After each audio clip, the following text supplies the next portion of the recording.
Welcome to Life Change Solutions, a podcast for hope, health, and happiness as we go through change. My mission is to lighten loads and lift spirits.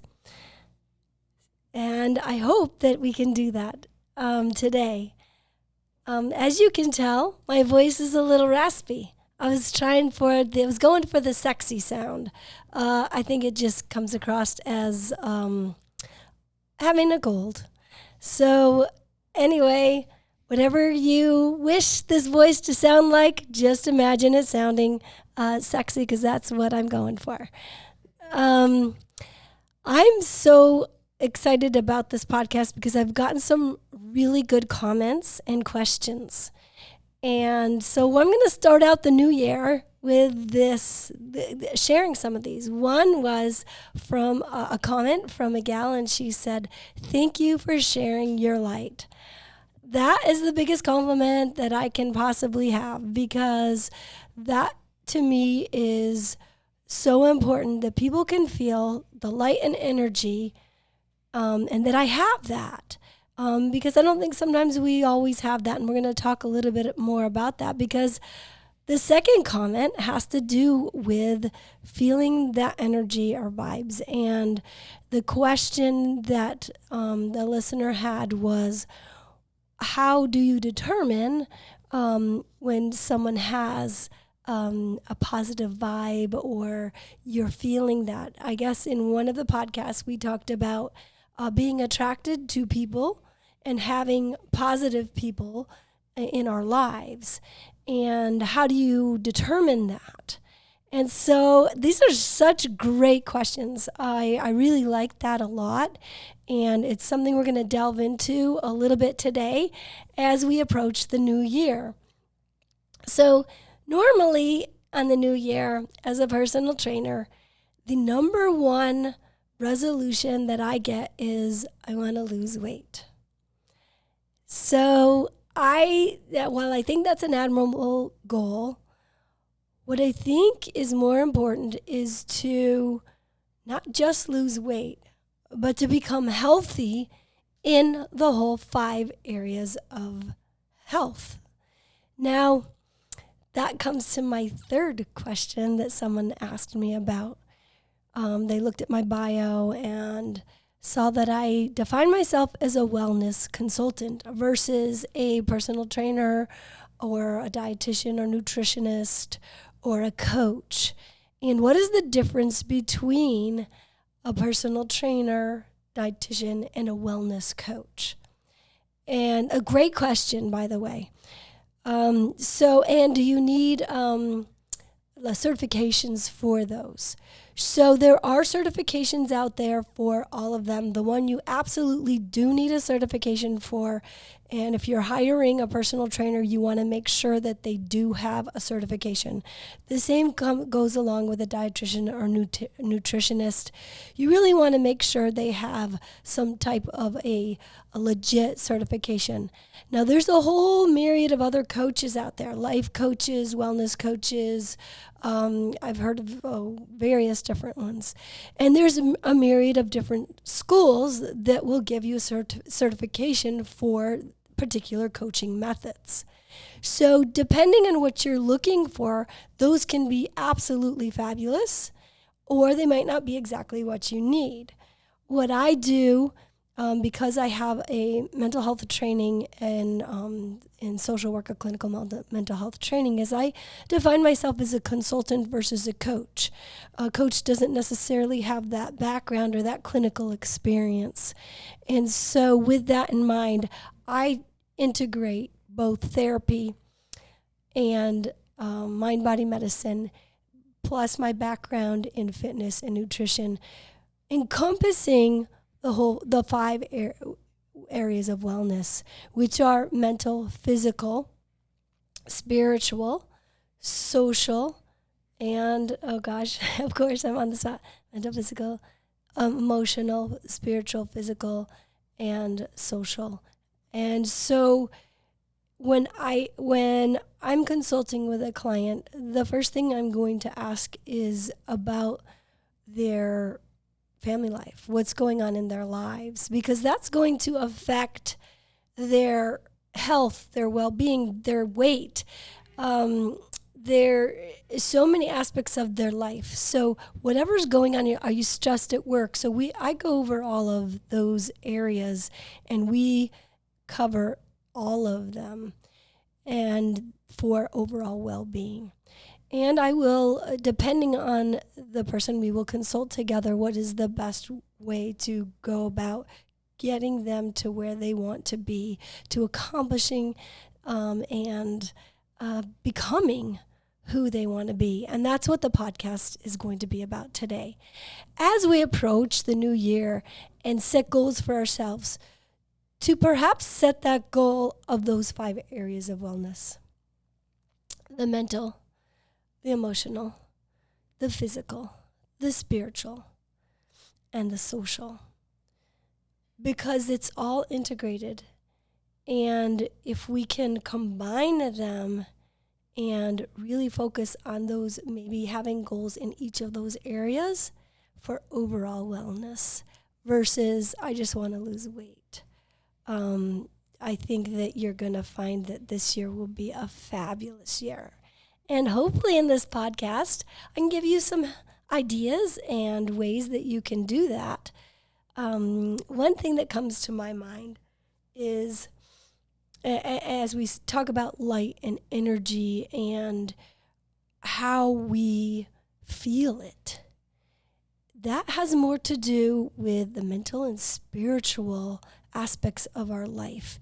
And when I say spiritual, I'm not talking about religion per se, because there's a lot of religious people out there who aren't necessarily spiritual. So what I'm talking more about is that inner soul, that inner spirit that each of us has. And each of us has this light and darkness in us. And are we emitting that light and positive energy, or are we in a dark space? And can we come out of that dark space and with some light and positivity? You know, I like the analogy of even when you're down, it's like the clouds. There's the sun is always behind those clouds, and it will come out, or a rainbow will come out. And so knowing that, yes, you're going to have some dark times. Yes, you're going to have hard times. We've had guests on my show that talk about the hard times that they've had and how they've gotten through them with hope and have that light about them. In fact, I've gotten several comments, wow, she just has a light about her. There's something special about her. A couple of, especially when I had my two guests on who had lost their husbands, how could they have such a great light about them? And you can feel it, I think. And how do we be aware and feel that and know it? And it is more of a mindfulness technique and being aware. So if anything comes from this, I would say set a goal to be more mindful, to feel those surroundings, to feel your environment, and to be present. And you will feel that energy, and you will give that energy to others. There's a quote I often use when I teach my yoga classes. And at the end, at the beginning, I'll always start out with letting them let go of any stagnant or stale or negative thoughts that they have, and to exhale those out and inhale positive light and energy. So if we think about what we put in our bodies physically, we want to put good, clean nutrients into our bodies. It's the same with the mental and emotional and spiritual. We want to put good things into our whole being as a spirit, as a soul. And so at the end of each of my workouts, most of them, I do different things, but many of them, I will end with the comment, remember that your body is the instrument through which you can be a positive influence for good in the lives of others. And, if I may say, in the world. And by remembering to put those good things into your bodies, remember to put nutrients and minerals and vitamins, drink plenty of water, get the appropriate amount of sleep and exercise, all of those things.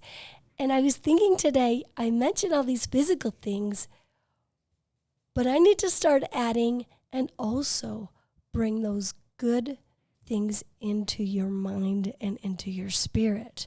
And practicing yoga, practicing qigong, practicing some of these mindful practices will help you be aware and bring in that. And then you'll be able to share with others. Will you be able to change the world? No, but I love this quote from Mother Teresa, and I'm going to read it so I get it right. She said, "I alone cannot change the world, but I can cast a stone across the waters to create many ripples." And if any of you have seen the documentary on Mother Teresa, she went through some really difficult times. If you haven't, I highly suggest you see it. And throughout it all, she knew that her purpose was to help, help lift others and to bring others happiness and joy. And through that, that's where she found her fulfillment and her happiness and joy. And in my book, I have a whole back section on happiness, 7 keys that you can do to achieve happiness in your life. And one of those is helping others, bringing that light that you have to others. So while the comment was suggesting more how feeling it from others, how do you determine when someone has a positive vibe? I think our spirits connect, but more than anything, in this podcast, I'd like you to focus on how you can be that light, how you can be that positive influence for good, how you can be the one person who creates the ripples. Because in a world today where there's so much angst and anger and everybody gets angry over any little thing and we take everything personal, being able to let that go, to pause, and still, even in the midst of hardship and trials and people offending you, you can still emit a light and positive energy. So it takes practice. It's not easy. I still work at it because I'm Italian and I tend to get annoyed and get upset quickly. And it's taken me, and I practice every day to do a little meditation. And that meditation can include scripture study, prayer. I do a qigong workout. I think I've expressed that before. And it's only 4 to 5 minutes in the mornings. And it really does set the mood and help me to pause and reflect. And I try to do it outside in the grass so I can feel the environment. One of the other ways that we can bring light and energy into ourselves is to go out in nature. Everything is made up of energy. We know that from science. Science supports that everything is made up of energy. Various religions and philosophies also support that everything, to include a blade of grass and rocks and trees and animals all, and we know animals all emit energy. And we'd like that energy to be positive versus that negative and dark energy. And can you be that person this year that's trying to emit good energy and positiveness and help others to feel that same? I want to say a resounding yes. Yes, you can. And if you have not yet gotten a copy of my book, please pick it up. I have some tabs on it because maybe we're going to get to some of the quotes that I have in there, anywhere from the Dalai Lama to Aristotle, who talk about this, who talk about how we can be happy and how we can help others be happy. And if I might say, that's our purpose in life, to emit such love such gratitude that we feel it, and we feel happy when we're spreading and helping others. And that brings us the most joy of anything and brings us happiness. Happiness is something that people seek and keep seeking, and part of happiness is in the seeking. So I hope that you'll seek that this year with some of the things, the goals that you set, is to seek that happiness by being that positive influence for good in other people's lives. So, sorry about the cough, but the show must go on, as they say, whether or not I sound a little raspy. So the show is going on, and I'm going to talk to you a little bit about what we put into our mind and our body. I've talked a lot about, in one of my podcasts, some of the books that I've read, and I thought this year, one of the things I feel really inspired about is reading good books and learning.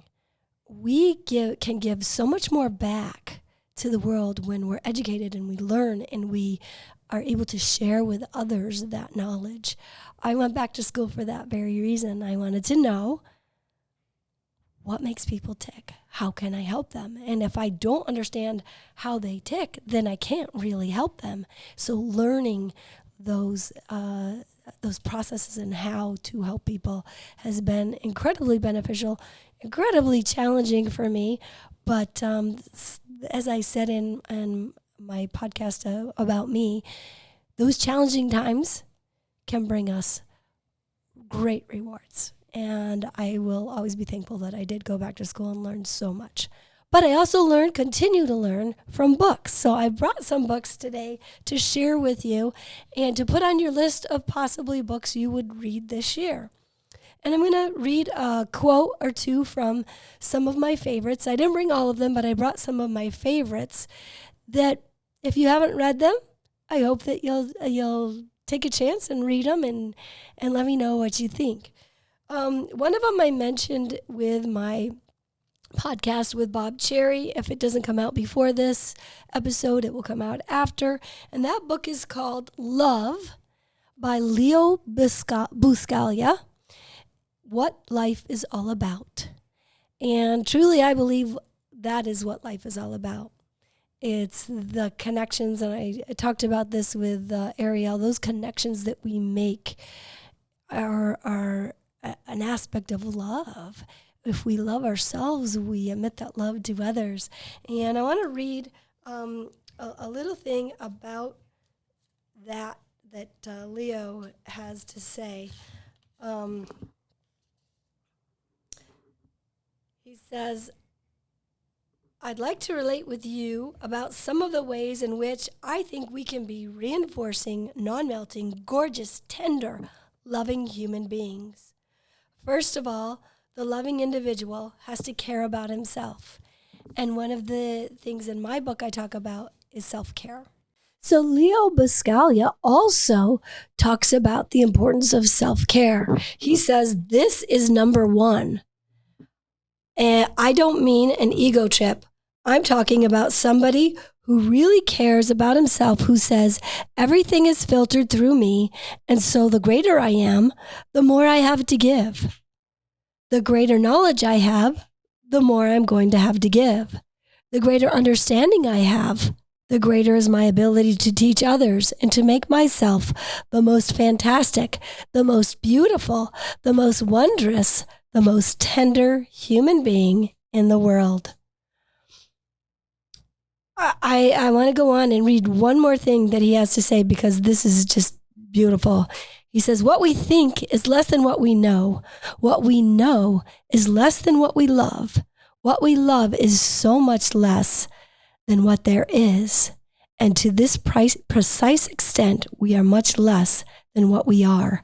Knowing this, we should have a tremendous desire to become.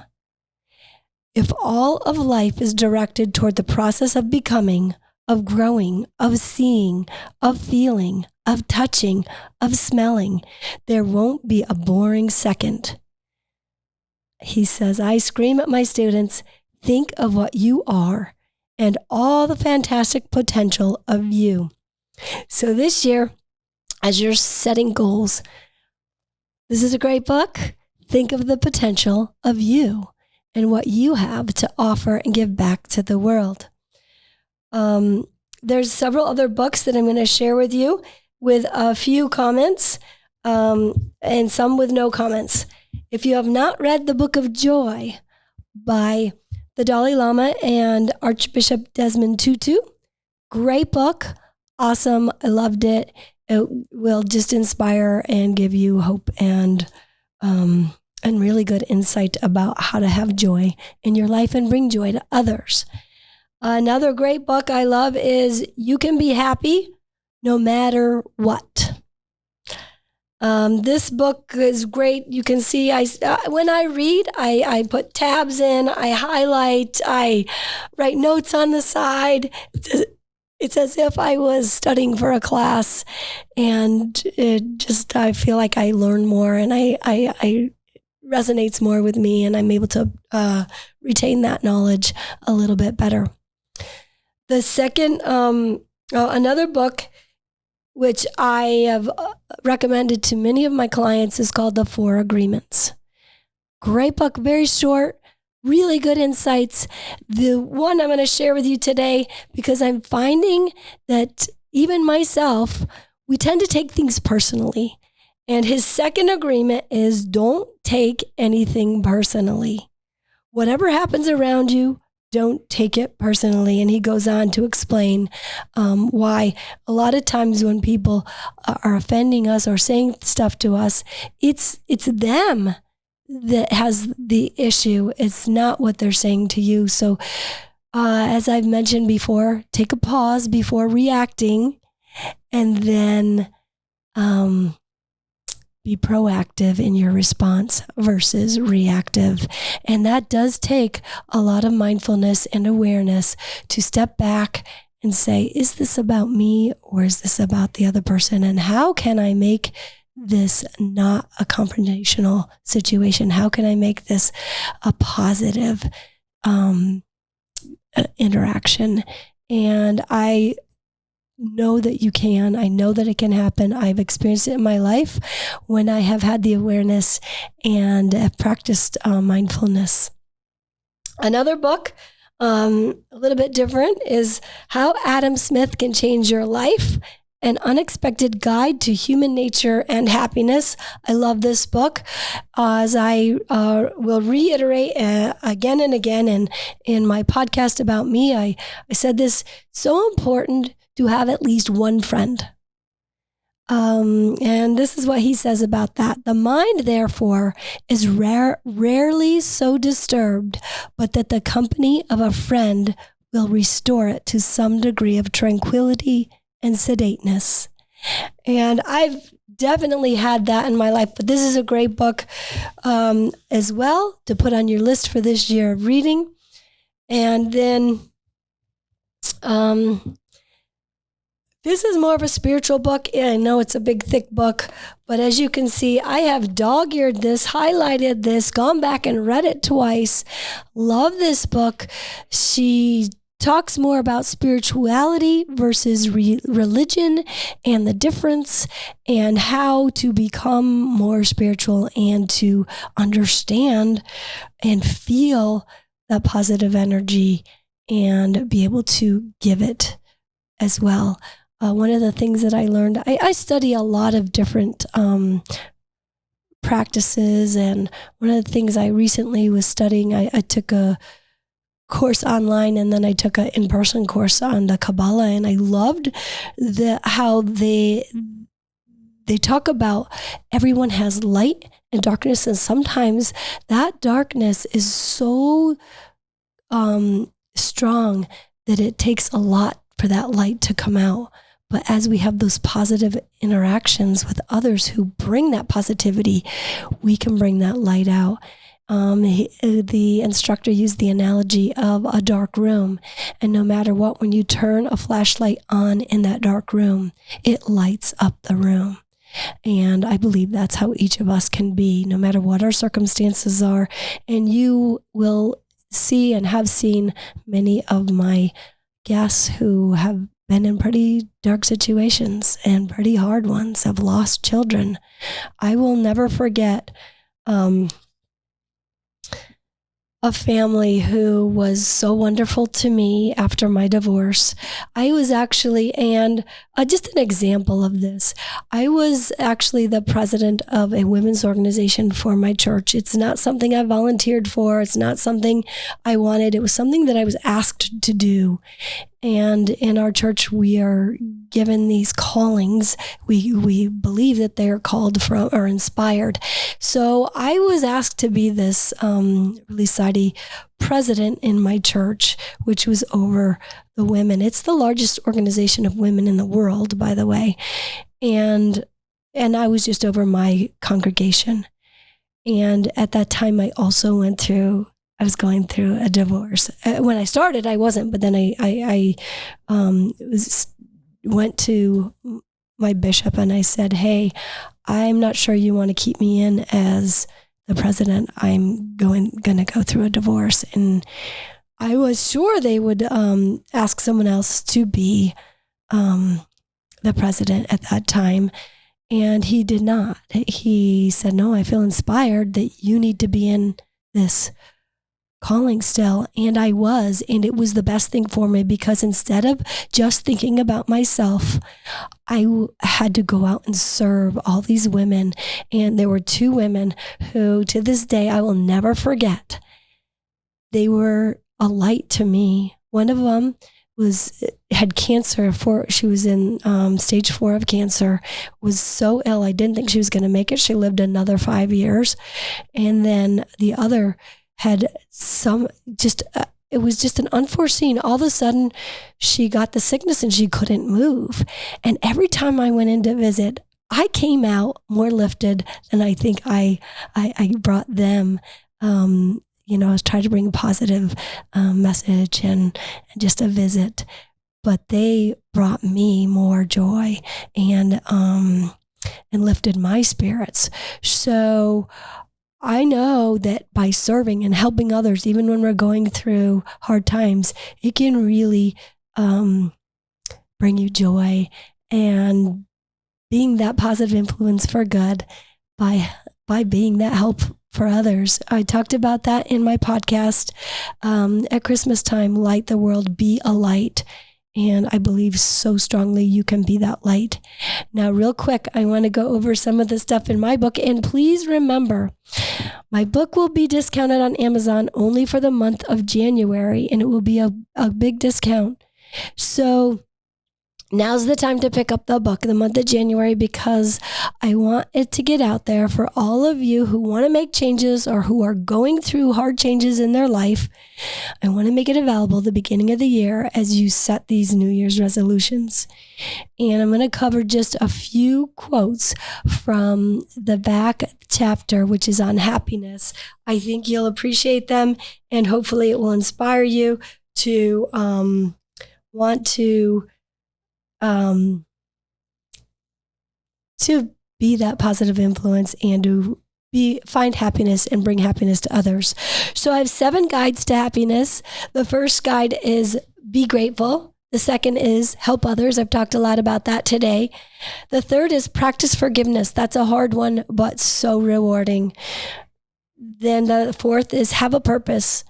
When we have a purpose, we are so much more fulfilled and we can then bring our light to others. And then I talked about this, take time for self-care.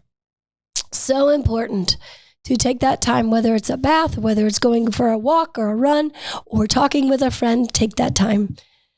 And then develop quality relationships. I talked about have just one friend. If you have just one friend you can talk to, it can make life so much better. And then the very last one, look forward to something. Have something to look forward to, whether it is taking that bath at night or whether it is going for a walk or watching your favorite show. Have something to look forward to. For me, I still would love to look forward. I still look forward to traveling and hitting some of those places that are on my bucket list. So quickly, The first one is be grateful. I love this quote by Buddha. It says, happiness will never come to those who fail to appreciate what they already have. And one of the quotes that helped me through my divorce, I found it when I was shopping through a store, and it was a little wood thing. I bought it, and I have it in my house. It says, expect nothing, appreciate everything. Unmet expectations can cause us such sadness and misery. So try not to expect anything and be grateful for everything that you have. The next one, just a quote, or help others. Helping one person may not change the whole world, but it may change the world for one person. And then another quote on forgiveness. And this chapter, I love this chapter. Such great stories. Please pick it up. You'll be so inspired by the stories. But this is again a quote from Buddha. It says, holding on to anger is like grasping a hot coal with the intent of throwing it at someone else. You are the one getting burned. And then purpose, have something to do. And I cannot say this person's name, Fyodor Dostoevsky. And he says, the mystery of human existence lies not in just staying alive, but in finding something to live for. So I hope this year you'll find that that's something to live for. And then take care of you, self-care. Happiness is not something you postpone for the future. It is something you designed for the present. By Jim Rohn. He's the one who actually trained Tony Robbins and several other great thinkers of our day who are motivational speakers. He was a great motivational speaker. And then quality relationships. Good relationships keep us happier and healthier, period. Science supports this. Research shows this. This is a quote by Robert Waldinger. And then the last one, have something to look forward to. Our drive to look ahead needn't cause a permanent state of dissatisfaction, as seeking is itself a fulfilling activity. So as I end, I want to end with a little part of my epilogue of my book. And the Dalai Lama says, the purpose of life is to be happy. I believe that. I've heard people say, oh no, it's suffering. We have to go through suffering. Well, the purpose of suffering is that then we know the difference between suffering and being happy. And when we're happy, we can appreciate it so much more. And then one of my favorite quotes is by the author Og Mandino. And he said this: search for the seed of good in adversity. Master that principle, and you will own a precious shield that will guard you well through all the darkest valleys you must traverse. Stars may be seen from the bottom of a deep well when they cannot be discerned from the mountain top. So will you learn in adversity, and will you learn things in adversity that you would never have discovered without trouble? There is always a seed of good. Find it and prosper. And I'm going to leave you with that. I hope that this year, as you set your resolutions, you may find the good seed. You may find that light and that positive energy to be that positive influence for good in the lives of others. If you like this podcast, please leave me a 5-star review and write a comment. If you have comments and questions, I will respond to them as I did today. Also, you can find me on my website, Life Change Solutions. I also have a Facebook page with the same name, Life Change Solutions. You can find me, you can email me at kmcrompton57@gmail.com. And this podcast will also be on YouTube. So if you want to see me talking, you can look for it on YouTube. I know there's several people that have asked, hey, we'd really like to see the podcast. And so you are able to do that on YouTube. And I want to thank all of my listeners and all of my followers and subscribers. Please follow me and subscribe. It helps me to know that you're out there, and also that I'm